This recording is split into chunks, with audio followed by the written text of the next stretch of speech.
Welcome back to the channel. Today we're going to talk about 5 must-have baits for 2022 bass fishing. With the season just about to begin up here in the Northeast, these are going to be some of the baits that you're going to want to have in your tackle box. So stay tuned and let's get right into it. So I've picked these 5 baits for 2 reasons. They're either something that I want to learn how to fish with this year and use more myself and become a better angler with, and you'll be seeing those more on the channel as I fish and learn and share my knowledge with you about it.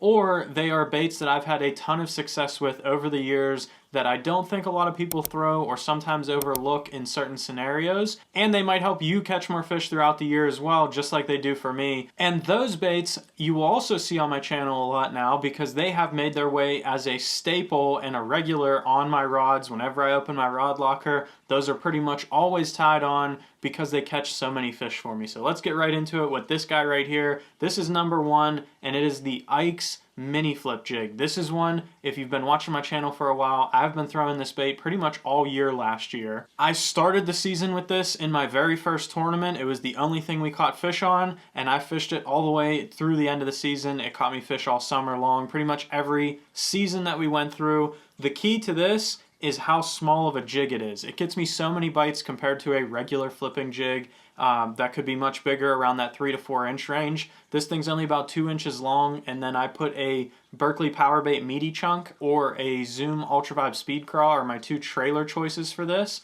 Keeps the bait small and compact. I fish it on lighter line, like 15 or 17 pound test, but you can fish this on 20 pound and flip in some heavier cover with a smaller bait profile, and oftentimes it'll just get you more bites, especially when a lot of people are flipping. I fish a lot of lakes around here where everyone just goes and flips laydowns, flips wood. If you throw this, everyone else could be fishing that big jig, and you throw this little small one in there and it'll get you some more bites.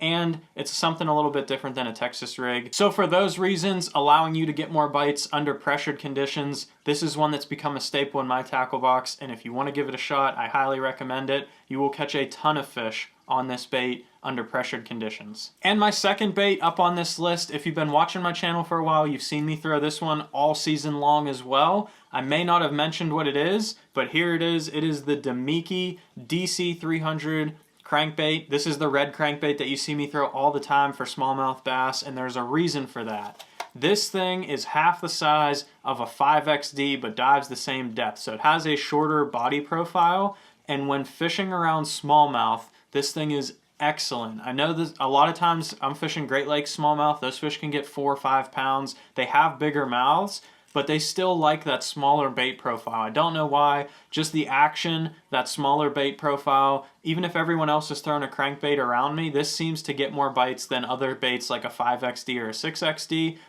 It's an awesome bait as well, comes in a couple different colors. I throw the red one a lot, you see me do it on the channel. It comes in a couple other colors, like some perchish colors, some other bait fish colors, so no matter what type of forage your fish are feeding on, whether it's smallmouth, spotted bass, or largemouth, this crankbait will catch them.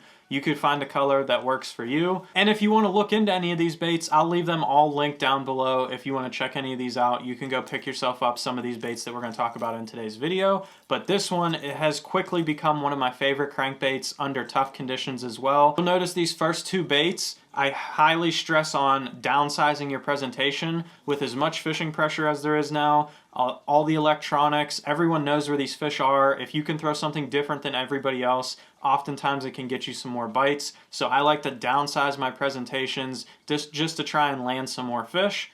And that is exactly what this crankbait does. So this one will be tied on in my rod coming up here for our first open water fishing trip.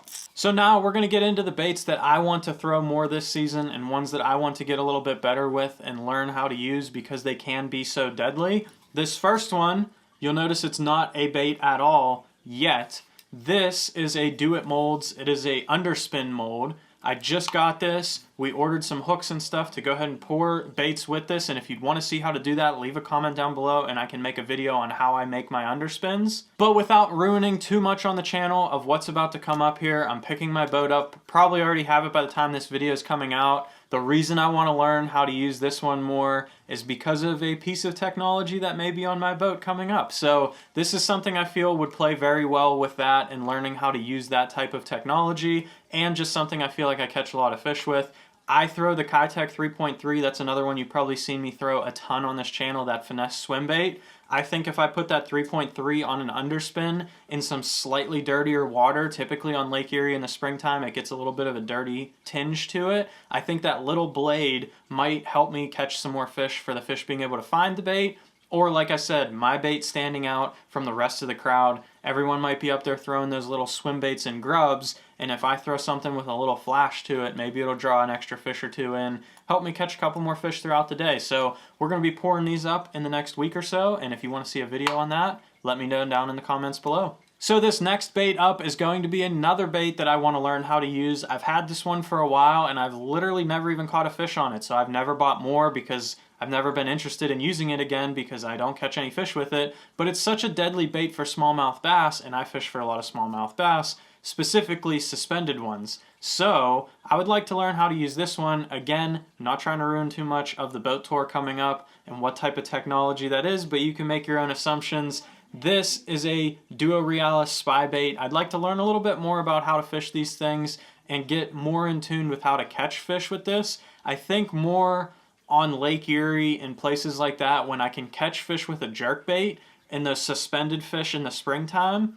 With a little bit of wind, the jerkbait does well, but when you get those slick, calm days with sunny conditions, those fish really don't bite that kind of stuff as much. You catch them more on Ned rigs and other finesse baits. But I've seen a lot of times on like some St. Lawrence River Bass Elites and stuff like that, guys are using this bait on that calmer conditions. So I think I'm going to try and use this one and learn how to use this one a little bit more this year. So this is going to be one of my must-have baits for the year, and hopefully we can share my experience and learnings of fishing with this spy bait this year. And my last must-have bait for 2022, this is going to be a combination of one I've caught a ton of fish on and one that I want to use a little bit more, maybe in some different scenarios that I wouldn't have used it before.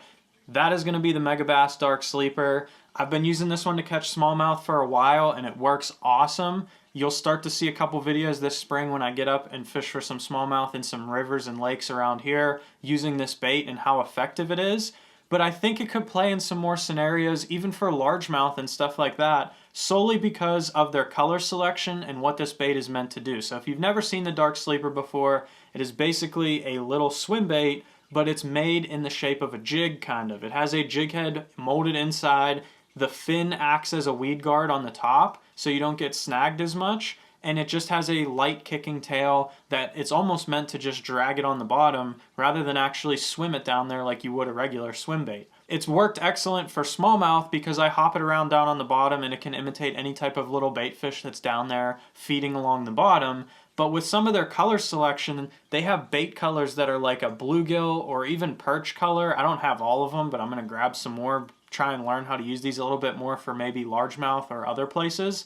And they even come in like some shad patterns and stuff like that. So maybe in places where you're catching them on a deep diving crankbait and they're offshore, places like that, where a football jig would work excellent, but they don't really eat that football jig because they're more feeding on shad. I think maybe throwing like this shad pattern one down there might really catch some fish. Or another place that I think I'm going to try throwing this around is on some weed edges on some of our northern natural lakes up here. These bluegill and perch colors, a lot of what those fish feed on down there on those grass edges are small bluegills and perch that kind of run the edge of the grass.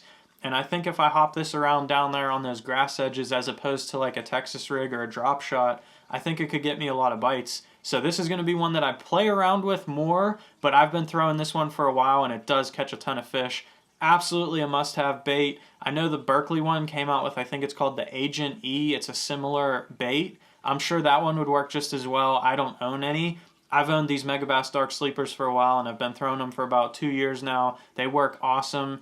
Highly recommend grabbing some of these and throwing them this year as well. They work in a ton of conditions. So if you enjoyed today's video learning about my must-have baits for 2022, as we're getting into March here and doing some open water fishing, go ahead and check out this video right here that I just did where I mentioned my favorite baits for March and the ones that I'll have tied on my rod all this month while we're filming some videos. So go ahead and subscribe down below so you don't miss any more of my fishing tips coming up.